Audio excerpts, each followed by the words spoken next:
शाम के 7 बज चुके हैं और छात्रों का प्रदर्शन विधानसभा के पास अभी भी जारी है।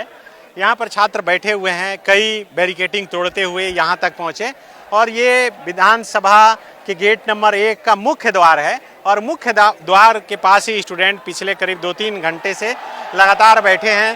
राष्ट्रगान यहाँ से गा रहे हैं, बारिश हो रही है फिर भी डटे हुए हैं। अभी भी हजारों की संख्या है छात्रों की।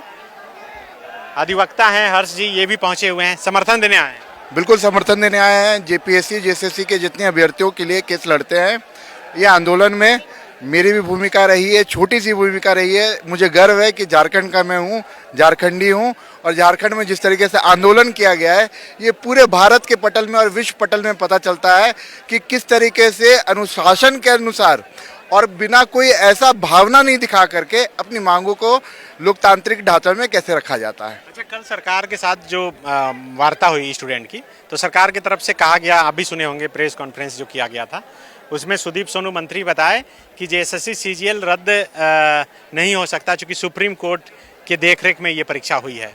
आप अधिवक्ता हैं, आप टेक्निकल पहलू को जानते होंगे, क्या है, कैसे हो सकता है? हास्यास्पद बात कर रहे हैं मंत्री जी मखौल उड़ाने का बात कर रहे हैं। आपको एक याद होगा कि विधायिका की कितनी भूमिका होती है और एग्जीक्यूटिव की क्या पावर होती है। अगर कॉम्पिटिटिव एग्जामिनेशन जब करवाया जाता है तो एग्जीक्यूटिव का डोमेन होता है, मतलब प्रशासनिक रूप से देखा जाता है। अगर कोई मामला उसको चुनौती दिया जाता है तो ये चुनौती में एफिडेविट को दिखाया जाता है। एफिडेविट में कभी सरकार ने ये नहीं माना कि भ्रष्टाचार हुआ है। अभी सरकार मान रही है कि भ्रष्टाचार हुआ है। जब भ्रष्टाचार हुआ है तो ये विषय और ये वस्तु कभी भी कोर्ट के पक्ष में नहीं आया था, के समक्ष में नहीं था। एक दूसरा, कोर्ट के समक्ष का भी ये वस्तु नहीं है। पहला चीज़ क्या है कि आपको ये मालूम होगा कि अगर सरकार चाहे तो कोई भी जजमेंट को भी पलटने का उसको ताकत है। विधायिका में भी ला करके उसको पलटा जा सकता है। और दूसरा, एक 2 जजमेंट मैं आपको रेफर करता हूं। Amrit Yadav versus state of Jharkhand जो यहां से हुआ था, कम से कम 5000 ऐसे अभ्यर्थी जिसकी नियुक्ति हो चुकी थी, उसके बाद उसको खारिज कर दिया गया। तो सरकार के पास पावर है।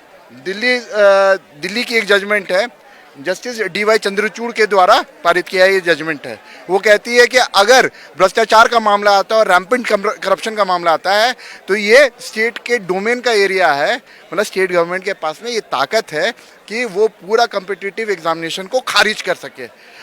सरकार में अगर दम है और सरकार की अगर नीयत है तो बदहवासी वाली बयान नहीं दे, पहली बात। दूसरी बात कि वो कहती है कि ईडी की जांच करा सकते हैं। मैं आपको बताता हूँ कि सीआईडी जांच के विषय में वो कहती है कि सीआईडी जांच करा देगी और 90 दिन में और 60 दिन में जो टाइम फ्रेम जो चार्जशीट है वो कर देगी। तो मंत्री जी एक चीज़ मुझे बताइए आप कि BNSS एक्ट पढ़ने का आपको जहमत मिला? जब केस दर्ज होता है और कोई आदमी जेल में बंद होता है तो चार्जशीट करने का स्टैट्यूटरी पीरियड दिया जाता है, मैंडेटरी पीरियड आता है। हाँ, मैंडेटरी पीरियड है। उस पे आपने उत्पाद सिपाही घोटाला जो हुआ था जिसमें 164 लोग गिरफ्तार हुए थे, उसमें अभी तक चार्जशीट नहीं दायर हुई थी। इसलिए ना सीआईडी जांच पे किसी को भरोसा नहीं है। और सीबीआई जांच कराने के लिए राज्य सरकार के लिए जो अनुशंसा करना है वो Delhi special police establishment act के तहत करना रहता है। ये राज्य सरकार के अधीन का मामला बनता है। और जो बात कर रहे हैं ईडी का, तो PMLA में राज्य सरकार का कोई पावर नहीं है। तो ये हास्यास्पद बात है और एक दिग्भ्रमित करने के लिए उन्होंने एक औजार धारण किया है। मतलब सरकार के तरफ से ये बताया जा रहा है कि स्टूडेंट चाहें तो वो कोर्ट में जाकर अनुरोध कर सकते हैं। कल मैंने उनसे पूछा कि अगर आप ईडी से जांच के लिए अनुरोध कर सकते हैं तो कोर्ट से भी अनुरोध कर लीजिए कि सीजीएल को रद्द कर दिया जाए। तो सरकार, पहली बात कि अभय तिवारी को जब गिरफ्तार किया गया था तो जेएसएससी सीजीएल में वो तो मान रहे हैं ना कि ये गड़बड़ी हुई है। सरकार अपने आकर कह रहा है कि ये चीज़ गड़बड़ियाँ हुई हैं और सीआईडी जांच हुई है। उस समय सीआईडी जांच तो नहीं हुई थी, उस समय अभय तिवारी की गिरफ्तारी नहीं हुई थी। अभी तो मीडिया में अभय तिवारी का कन्फेक्शन बयान भी सामने आ गया है जिसमें वो बोल रहा है कि 1,80,00,000 रुपए में हम पेपर खरीदे थे और बोकारो में हम लोग 12 लोग बैठे हुए थे, 15-15 लाख रुपए दिया था पैसा। हाँ, तो ये बात तो पहले वो विषय वस्तु नहीं आया था कोर्ट के समक्ष में। सरकार जाए अगर चाहे तो दम, और कोर्ट में जाने का कोई आवश्यकता नहीं है। ये एक तरह से कोई ऐसा कानूनी पेच नहीं है। अगर सरकार के जहन में ये बात है तो सरकार चाहेगी सरकार में दम है, सरकार के अधिकार क्षेत्र में ये मामला आता है, वो कैंसिल कराने का दम रखती है, तो दम करा ले, मतलब कैंसिल करा ले, और ये अधिकार क्षेत्र उनके विषय वस्तु का चीज़ है। मतलब आप कह रहे हैं कि सरकार चाहे तो रद्द कर सकती है, कोई कानूनी बाध्यता इसमें नहीं है? कोई कानूनी बाध्यता नहीं है। मैं बताता हूँ उन्हें कहाँ डर लगता है, क्योंकि सीट भी बिका है, तो जो जिनकी क्या नाम है इलीगल अपॉइंटमेंट्स है, वो भी अपने बयान दर्ज करने लगेंगे कि कौन ने खरीदा है, कौन ने बेचा है। तो ये सारे चीज़ सरकार के लिए जी का जंजाल बनेगी लिए, इसलिए वो बचना चाहती है। करप्शन तो रैम्पेंट है। 20 एग्जामिनेशन कैंसिल हुए हैं, 8-9 मैटर्स मेरे संज्ञान में है जिसमें लीक हुए हैं मैटर्स यहाँ। अब 11वीं 13वीं का आप निकाल के देखिए, 11वीं 13वीं में क्या हुआ। कोर्ट ने जेपीएससी की 11वीं 13वीं एग्जाम के बारे में, हाँ, जेपीएससी की 11वीं और 13वीं एग्जामिनेशन के बारे में हम कह रहे हैं। उसमें एक चीज़ क्या आया कि पहला टीडीपीएल ने एग्जामिनेशन कंडक्ट कराया। एक कहावत है, हाँ कुछ कहना है? अच्छा ठीक, हाँ ठीक। पहले ही बोलते हैं ना कि अगर प्रतिस्पर्धा चालू हो गई तो उसके नियम चेंज नहीं किए जा सकते हैं। प्रतिस्पर्धा के बीच में नियम बदलाव किए गए। Rule of the game can not be change once the game has started. अब जब गेम स्टार्ट हो गया तो रूल चेंज कर दिए, और आपने कॉपी मैकेनिकल जांचने का काम होना चाहिए था, ये टीडीपीएल ने किया। दूसरा विषय क्या आता है कि जो नॉन एक्सपर्ट हैं, जो एक घंटी आधारित टीचर्स होते हैं, जो गेस्ट फैकल्टी होते हैं, उसने कॉपी जांचने का काम किया और सरकार ने एफिडेविट में माना, जेपीएससी ने एफिडेविट माना। और जो साइन करने वाली जो एफिडेविट थी वो किसने साइन किया था मालूम है? Deputy controller of examination. आज कहाँ है मालूम है? वो जेल में है, श्वेता गुप्ता। तो आप सारे चीज़ों को निकाल के देखिए, तो 11वीं 13वीं तो आपका रद्द होना चाहिए। फिर आपका मतलब सरकार तो कार्रवाई कर रही है ना? कहाँ कार्रवाई करी? अरेस्टिंग हो रही है। अरेस्टिंग से क्या हो जाएगा? एल ख्यांगते भी अरेस्ट हो गए। तो बड़े मछली को आप, अब बड़े मछली नहीं है एल ख्यांगते। अच्छा, एल ख्यांगते से भी बड़ी मछली है? बड़ी मछलियाँ हैं, बहुत सारे लोग हैं ना, इसमें बड़े मछलियाँ हैं। इसलिए सीआईडी जांच कराना चाहती है। सीबीआई जांच से क्यों बचना चाहती है सरकार, वो बताए पहले। खाली केंद्र एजेंसी है इसलिए कि 1 और 2 में सीबीआई जांच की और अभी तक कुछ हो नहीं पाया। अच्छा, तो इंक्वायरी कमीशन बैठाने की बात कर रही है सरकार, कर रही है ना कि एक जज से हम इंक्वायरी कमीशन बैठाएंगे। तो जस्टिस गुप्ता कमीशन भी तो बैठी है यहाँ 2 से 3 बार। 2-3 केसेस में आप निकाल के देखिएगा। जो माइनिंग घोटाला जो आया उसमें भी तो कमीशन बैठी, उसका क्या आया निष्कर्ष? सरकार को ये भी बताना चाहिए। अरे आपको क्या है ना, दिग्भ्रमित करने के लिए सरकार ये कर रही है। सेकंड जेपीएससी, फर्स्ट जेपीएससी में जो सीबीआई इंक्वायरी हुई थी उसको स्टे किया गया था, इसलिए लंबा समय लगा था चार्जशीट, और उसमें भी कांग्रेस बैठी हुई थी, सीबीआई उस समय थी। तो सरकार ये क्या कहना चाहती है? आपने देखिए आपस में ही ये दोनों भिड़े हुए हैं, जेएमएम और कांग्रेस। पावर स्ट्रगल है यहाँ, छात्रों को ठेंगा दिखाया जा रहा है, और कानूनी बात तो ये करते नहीं है। आपके इरफान अंसारी भी निकाल के देखिए, जनाब क्या अनाप शनाप बात करते हैं। तो मैं एक ही मांग करता हूँ, छात्रों के हित में राजनीति से ऊपर उठ कर काम होना चाहिए, इसमें कोई किंतु परंतु नहीं होना चाहिए। ठीक है, सभी इमाम भी पहुंचे हैं, क्या बोल रहे हैं? क्या बोल लेंगे सर, हमाम में सब नंगे हैं।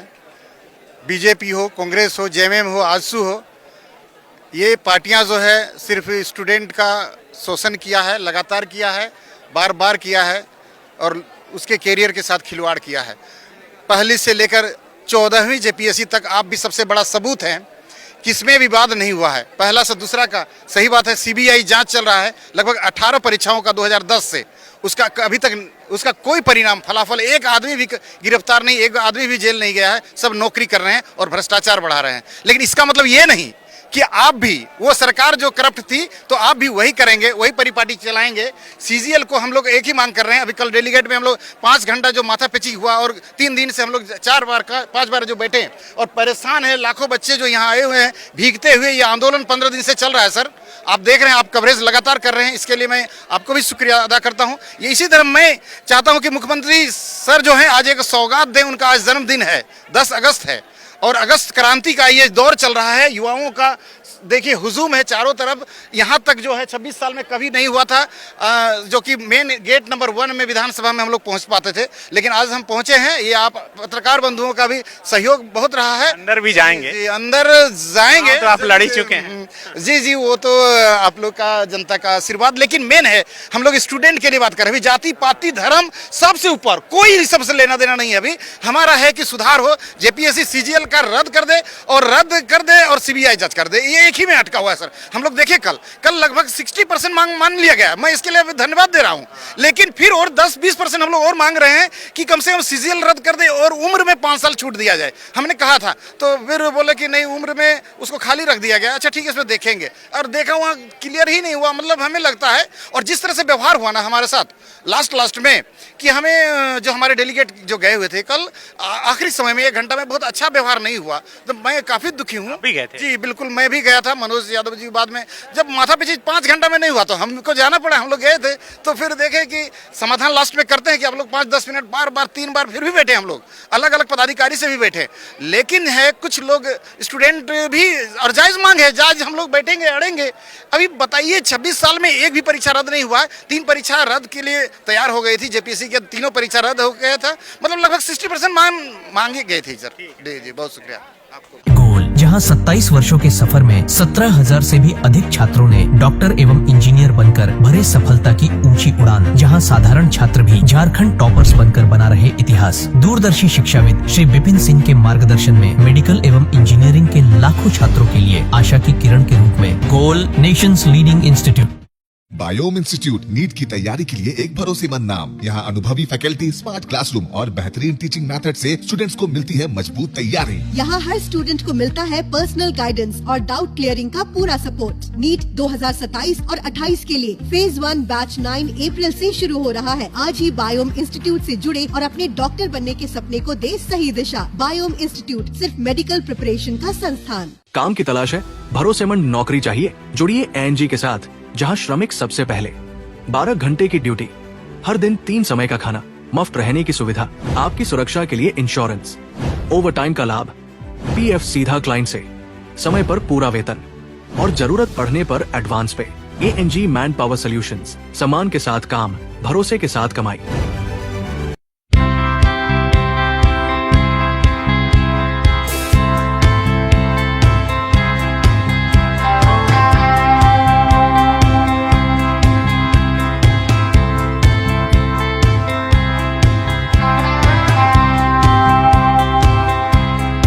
thefollowup.in. Like, share, and subscribe. www.thefollowup.in